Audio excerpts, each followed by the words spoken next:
The sisters within the golden glow appeared to be delighted by the heady power of Orden. It was short-lived. The light darkened as it swept them all up into the air, carrying them toward the darkening sea of sorcerer's sand. The floating sisters glided together, collecting in a tight cluster above the ground. They all began to rotate helplessly in the sparkling amber light. The room darkened as a few flashes of lightning began to flicker about over their heads. Several sisters screamed. A low roar grew to fill the room. The ground trembled as the tight clump of 7 sisters floated out over the sorcerer's sand. The sand beneath them began to rotate along with the light. The sparkles within the light connected with the fits of lightning dancing around the room, giving the sisters a flickering appearance. "What's going on?" Sister Ulysses screamed. Richard let go of Kaelin's hand and walked across the grass to the edge of the sorcerer's sand that was slowly darkening from honey-colored to amber to a burnt brown. Richard could smell it burning. "What's going on?" Sister Ulysses again demanded, as her panicked gaze found him. "Did you read the Book of Life?" he calmly asked her. "Of course! You have to use the Book of Life to put the boxes of Orden in play. We all read it. We followed every formula and instruction exactly." "You may have followed the instructions contained within the book, but you didn't abide by its meaning. You read what you wanted to read, the formulas and spell forms." Several of the sisters screamed as lightning cracked through the air right near their faces. Sister Ulysses was enraged. "What are you talking about?" Richard clasped his hands behind his back. At the very beginning, there was only one thing all by itself on the first page to emphasize how important, how central it was. It wasn't a formula or a spell form, but it was the first thing the Book of Life said. It was first for a very important reason. In your arrogance, your greed to have what you wanted, you ignored it. The introductory statement to the Book of Life is a warning to anyone who would use the book. It says, "Those who have come here to hate should leave now, for in their hatred they only betray themselves." "What are you babbling about?" one of the other sisters asked, not concerned with what they saw as a dusty aphorism. "I'm talking about a book of instruction on using the power of Orden.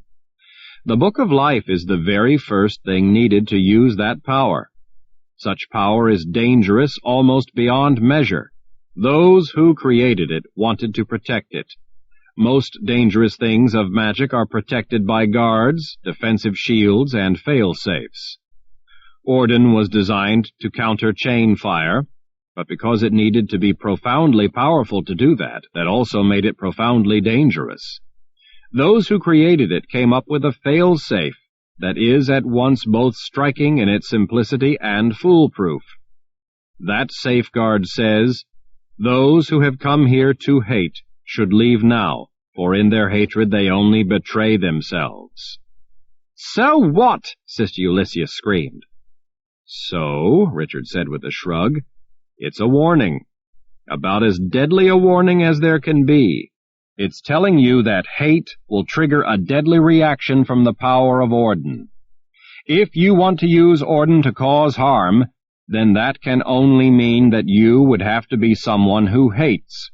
Only those with hate in their hearts would scheme to use such a thing to harm others." "That doesn't make any sense. How would it harm someone who is evil?" she asked. "How could you use Orden to stop us? You hate us. You would be using Orden for hate." Richard shook his head. "You mistake hate and justice. Eliminating those like you who harm innocent people is not done out of hate, but out of love for those who have done no wrong and are being hurt and killed. It's love and respect for innocent life." "Eliminating such people is not hate. It is a product of reasoned justice." "But we don't hate," another sister cried out. We want to eliminate those who are heathen sinners and are only selfishly concerned with themselves." "No," Richard said. "You hate those you envy. You hate that they are happy."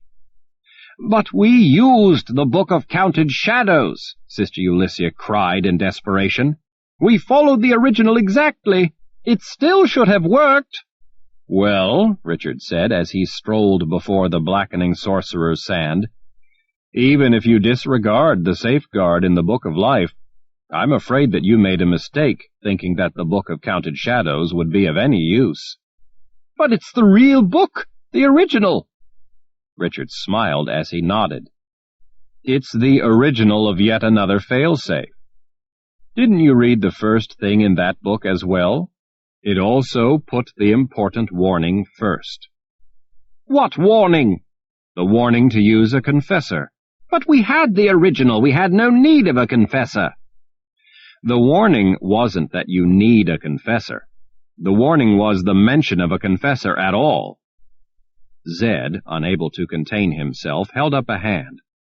"Richard, what in the world are you talking about?" Richard smiled at his grandfather. "Who was the first confessor?" "Magda Cirrus." Richard nodded. "The woman who had been married to Baracus. That was during the war. After the Great Barrier was up and the war was over, the wizards up here discovered that the prosecutor in the trial over the Temple of the Winds, Lothane, was a traitor. To discover how he betrayed them, Wizard Merit used Magda Cirrus to create a confessor." Yes, Zed said, nodding. "So what?" "The boxes of Orden were created during the Great War. The first confessor was not brought into being until long after the war. How could the Book of Counted Shadows be the key created to open the boxes if confessors had not even been dreamed up when Orden was created?" Zed blinked in surprise. "The Book of Counted Shadows couldn't possibly be a key to open the boxes of Orden." "That's right," Richard said. "They were merely a trick to prevent the misuse of the power of Orden. Using them, even the original, can only get you killed. The Book of Counted Shadows is not the key to opening the power of Orden." Richard turned to the pandemonium of a building rumble. Vapors, smoke, shadows, and light spun with a roar. The ground shook violently. The sorcerer's sand, now black as pitch, was sucked into the vortex. With a grating sound, the whole of it rotated over the abyss. The sounds of the world of life and the underworld mixed in a terrible howl. The sisters spun in the maelstrom, arms and legs sticking out in every direction, their screams lost in the thundering clamor. Blinding light ignited in the center of the spinning mass. Beams of white-hot light shot upward through the windows overhead and downward into the blackness of the abyss. The air shimmered with heat, light, and a piercing shriek. With a wailing roar, the blackened sand under the sisters ripped open. Violet light shot up to engulf the terrified women. The rotating light, black sand, and lightning tightened as it built momentum. Without the benefit of a spirit guide, the sisters spiraled down into the world of the dead. They went, still alive. They went screaming. A flash lit everything to a blinding white, and then there was a silence as everything went black as death. When the light gradually returned, the Garden of Life was silent. The hole in the ground was gone. The sorcerer's sand was gone. The sisters were gone. Jagang's personal guard, who had been in the Garden of Life, were also gone. Being in the room with the power of Orden had been fatal to them as well as the sisters. Jagang, wearing the collar that was under the dominion of Nietzsche, was still there, looking even more angry, if that was possible. Men of the first file streamed through the double doors into the Garden of Life to protect Richard. "Close and bolt the doors," Richard ordered. The men rushed to do his bidding. Richard went to the altar and flipped the open box of Orden closed. You may have had your little success, Jagang said with a sneer, but it means little. It changes nothing. When he fell silent with a choking sound, Richard held up a hand. Let him speak, Nietzsche. She brought the Emperor forward. The Imperial Order will still get in here and rip this place and all you miserable people apart, Jagang said. They do not need me to pursue the just cause we fight for. The Order will cleanse mankind of the scourge of you selfish people. Our cause is not only moral but divine. The Creator is on our side. Our faith proves it. Truth has advocates who seek understanding, Richard said. Corrupt ideas have miserable little fanatics who attempt to enforce their beliefs through intimidation and brutality, through faith. Savage force is faith's obedient servant. Violence on an apocalyptic scale can only be born of faith because reason, by its very nature, disarms senseless cruelty. Only faith thinks to justify it. Jagang's face went red. We do the Creator's work. Devout devotion to the Creator is the only true and moral way of this life. Strict adherence to our pious duties will bring us salvation and everlasting life.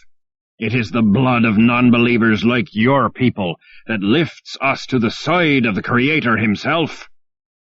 Richard made a face. That doesn't even make sense. You are a fool! Our faith alone proves us right. We alone will be rewarded in the afterlife for our reverence to him. We are his true children, and will live forever in his light. Richard sighed as he shook his head. It's always been difficult for me to believe that a grown man could actually believe such nonsense. Jagang ground his teeth in fury. Put me to your tortures. I accept your hatred of me because I have faithfully performed my duties to a greater good for mankind. You will not serve some grand place on the stage of life, Nietzsche said. You will not be paraded in chains. You will not serve as a martyr or be venerated for a glorious death. You are irrelevant. You will simply die and be buried, and in that way no longer be able to threaten decent, innocent people. You are irrelevant to the future of mankind. You must extract your revenge on me for all to see. Richard leaned close to the man. There will be other problems, as there always are in life, but you will not be one of them. You will be yesterday's garbage, rotting back to dust, your life having meant nothing worthwhile. Jagang tried to lunge at Richard, but Nietzsche's control of him through the collar kept him back like a chained animal. You arrogantly think you are better than us, but you are not. You too are but a miserable creature that the Creator placed in this vile world. You are no different than us, except that you refuse to repent and worship him. This is about hatred, that's all it is. It's just about you venting your hatred of the Order. Richard rested the palm of his left hand on the hilt of his sword. Justice is not the exercise of hatred. It is the celebration of civilization. You can't simply— With a signal from Richard, Nietzsche opened a flow of her power into the collar. Jagang's black eyes opened wide as he felt death fill his empty soul. He toppled face first to the ground. Nietzsche gestured to several men of the first file. I'm sure that there are soon going to be a great many dead. Throw his corpse in the mass grave with the others of his kind. As simply as that, the Emperor of the Imperial Order was gone. As Richard had commanded, there was no grand end. There would be no celebration through violence and mutilation, no torture, no forced confessions of wrongdoing. Reasoned people understood the wrongdoing quite well enough. The threat to reasoned people was removed. That was all that mattered. Jagang's death was no more significant than that.